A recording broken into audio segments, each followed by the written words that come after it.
Nós temos hoje a distinta presença do pastor Celso Martins, pastor também da Segunda Igreja Batista de Barra do Piraí, que por ser muito amigo do nosso irmão seminarista Nivaldo e também da Silvia, foi convidado a estar aqui conosco e trazer a mensagem desta noite.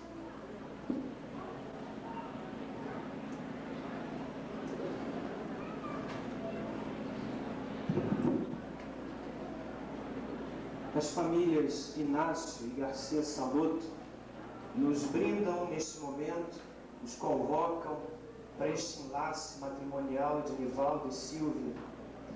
Eu quero confessar a minha sincera alegria e me sinto deveras honrado por ter sido convidado pelo jovem casal para ministrar a palavra de Deus nesta oportunidade. Prezados jovens, Nivaldo e Silvia, certamente que a compreensão que hoje se tem do casamento é de que o casamento é uma instituição falida, e eu quero pedir licença aos demais que se acham me dirigir objetivamente ao jovem casal.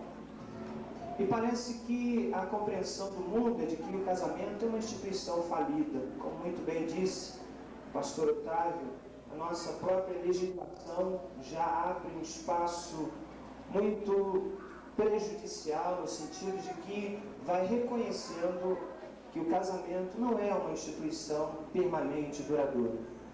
Não obstante essa compreensão que o mundo tem nos passado acerca do casamento, a palavra bendita de Deus nos ensina que o casamento, que o lar, que a família não apenas é uma instituição milenar, como também é projeto de Deus para que através da família a sua graça, a sua bênção, o seu poder, o seu amor possam fluir a esta humanidade tão carente.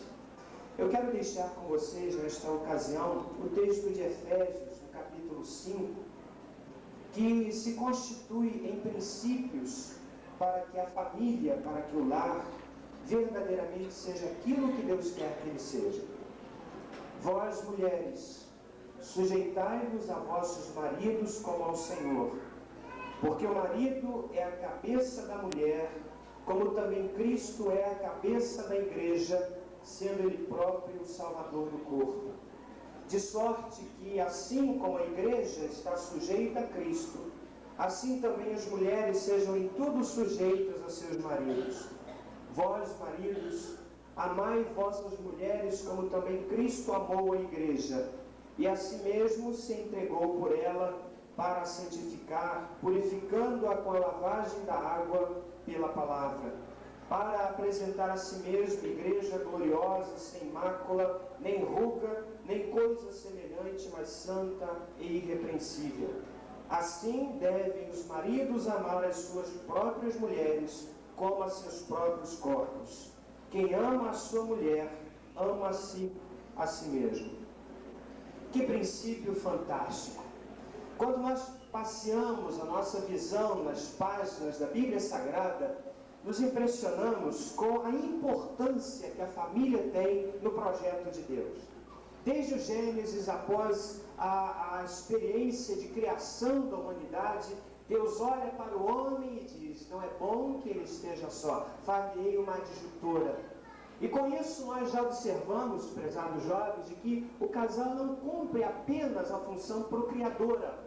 Quando o Senhor Deus disse não é bom que o homem esteja só, é porque Ele viu que o casamento tende também e tem esta função de cumprir não apenas as necessidades imediatas, as necessidades de um ser humano no sentido do seu corpo, como também tende e tem a necessidade de cumprir as necessidades emocionais, psicológicas que todos nós temos. Seguindo dentro do texto sagrado, na palavra de Deus, no Antigo Testamento, nós observamos Deus referindo-se ao seu povo no relacionamento conjugal. Muitas vezes nós encontramos o Senhor Deus referindo-se ao seu povo como a sua esposa. No Novo Testamento, Jesus exalta esse aspecto familiar na famosa e conhecida oração do Pai Nosso. quando ele diz: Pai nosso que está nos céus, santificado seja o teu nome. São todos exemplos, Nivaldo e Silvia, de que na palavra de Deus o casamento não é uma instituição qualquer. Sem sombra de dúvida, há um projeto especial de Deus para as famílias. Jesus refere-se à sua igreja chamando-a de noiva, a noiva de Cristo. A igreja é a noiva de Cristo. São exemplos que nos mostram como Deus vê a família. E há neste texto bíblico que acabamos de ler, prezados jovens, dois princípios que não só podem, como devem necessariamente serem colocados em prática na vida de vocês. Ainda há pouco, quando Silvia, do tradicional atraso da noiva, se prolongava, Nivaldo nervoso, eu me lembrei de uma experiência de um grande missionário chamado Hudson Taylor. E na vida de Hudson Taylor, do seu antepassado, Nivaldo, há uma experiência que muitos desconhecem, a experiência do avô de Hudson Taylor, Tiago Taylor. Aquela família deu para a história muitos missionários, muitos estadistas, muitos juristas, muitos homens de destaque dentro da sociedade. E algum historiador, certa feita, analisando a família Taylor, observou e parou em Tiago Taylor. E sabe o que aconteceu? No dia do casamento de Tiago Taylor, a tradição foi inversa. A noiva é que aguardou o atraso do noivo. Mas aquele atraso foi um atraso diferente. Todos estavam preocupados com o atraso de Tiago Taylor e alguém foi procurá-lo em sua casa. E qual não foi a surpresa? Ele estava de joelhos orando. Ele estava de joelhos diante de Deus. Deus abençoou sobremaneira aquela família. Neste tempo onde as estruturas familiares têm sucumbido diante de tantos valores que não procedem da palavra de Deus. Nivaldo, você como pastor de Silvia, você como pastor dos filhos que Deus certamente lhes dará, você tem uma responsabilidade tremenda de estar diante de Deus, como Tiago Taylor fez. E com certeza, aquilo que está no Salmo de número 128 há de se cumprir. Bem-aventurado o homem que teme ao Senhor. Feliz serás, irás bem. A tua mulher será como videira frutífera ao lado da tua casa, os teus filhos como plantas de oliveira. Eis que assim será abençoado o homem que teme ao Senhor. Que princípio fantástico. Mas há para a Silvia que uma palavra muito objetiva, minha irmã. Vós, mulheres, sujeitai-vos a vossos maridos como ao Senhor. Vivemos o tempo da chamada liberação da mulher, dos movimentos feministas, e com certeza este texto bíblico é questionado, é refutado por muitos, mas é a palavra de Deus que permanece para sempre. E a Bíblia diz: mulheres, sujeitai-vos a vossos maridos. Que sujeição é esta? Seria uma anulação de si mesma? Seria uma abdicação total de si mesma? Não, de forma alguma.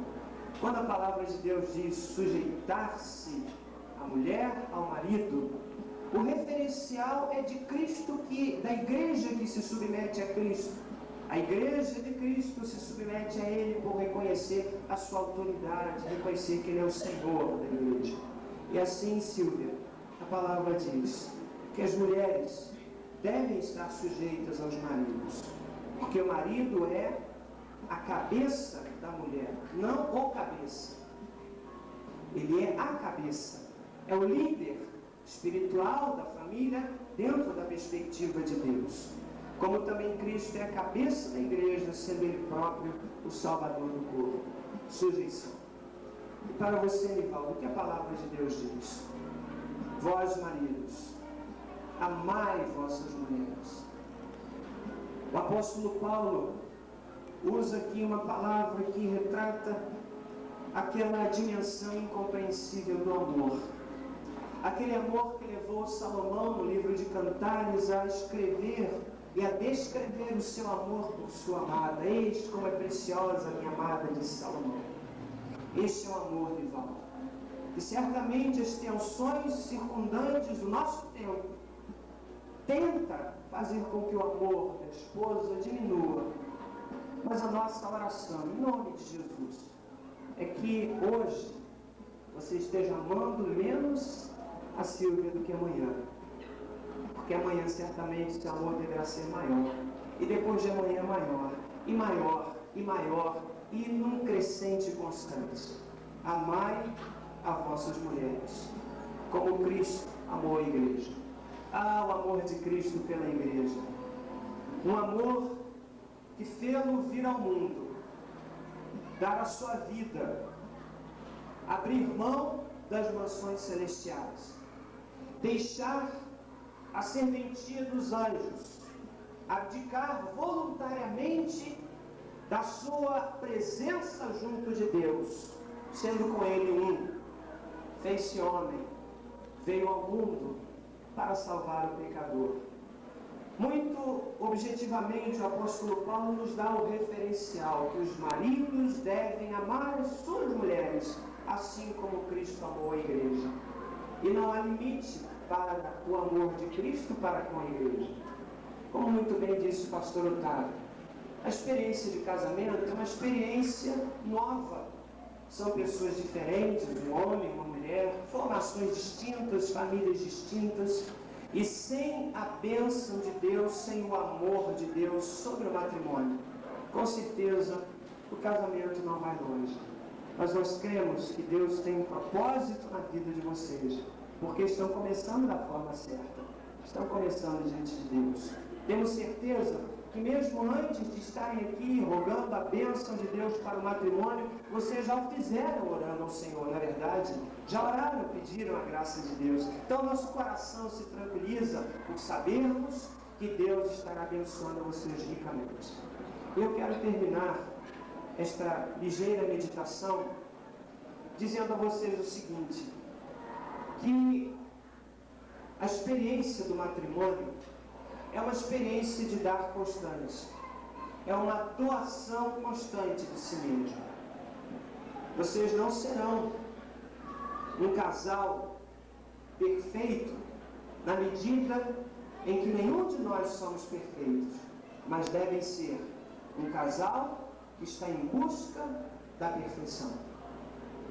E a nossa oração é que a palavra de Deus, o livro dos livros, a Bíblia Sagrada, seja o livro onde vocês recorram buscando a direção de Deus.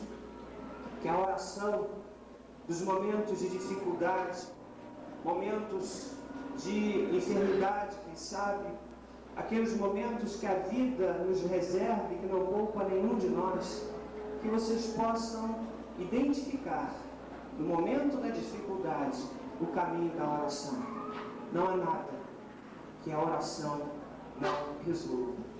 E eu quero lhes contar uma ilustração acerca da oração, finalizando esta parte. Um pastor amigo me contava uma experiência que me emocionou muito, Ivaldo e Silvia. Dizia ele da sua avó, mulher crente, seu avô, um homem crente, um servo de Deus, saiu para trabalhar na roça, e lá estava aquela irmã idosa, ainda não idosa, mas na sua juventude, jovem, casada, com seu filhinho pequeno, deixou dentro de casa, na roça, lugar rústico, sem muitos recursos, e foi fazer o trabalho de uma dona de casa durante o seu dia. E lá estava a criança recém-nascida no berço.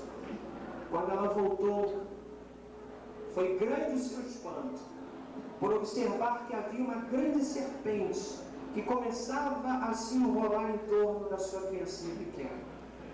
Pavor de mãe. Ela correu para buscar a espingarda do marido e o facão, mas pensou, se eu atiro, posso ferir a criança. Se eu uso o facão, posso ferir a criança. O que eu faço? E a serpente, aos poucos, começava a se enrolar na vida daquela criancinha. Sabe o que ela fez? Ali na porta do quarto, ela se ajoelhou. e começou a orar ao Deus do céu: ó Deus, livra o meu filho. E enquanto ela orava, a serpente foi embora. Isto ilustra que as serpentes que muitas vezes querem enrolar a família, enrolar o lar, enrolar os nossos filhos, só pode ser expulso quando nós nos colocamos diante de Deus em oração. Eu espero de todo o meu coração, Nivaldo e Silvia, que a bênção de Deus repouse sobre você. Eu quero orar neste momento. Pai, o nosso coração se enche de alegria, de júbilo, neste momento, quando diante do teu trono, diante de ti, vem Nivaldo e Silvia, rogando a bênção celestial para o seu matrimônio. Nesse tempo, quando tantas serpentes querem enredar a família, querem enredar a vida dos nossos filhos, nós te rogamos, em nome de Jesus, a tua bênção e o teu livramento. Dá-nos a tua graça e dá-lhes a tua graça, em nome de Cristo. Amém.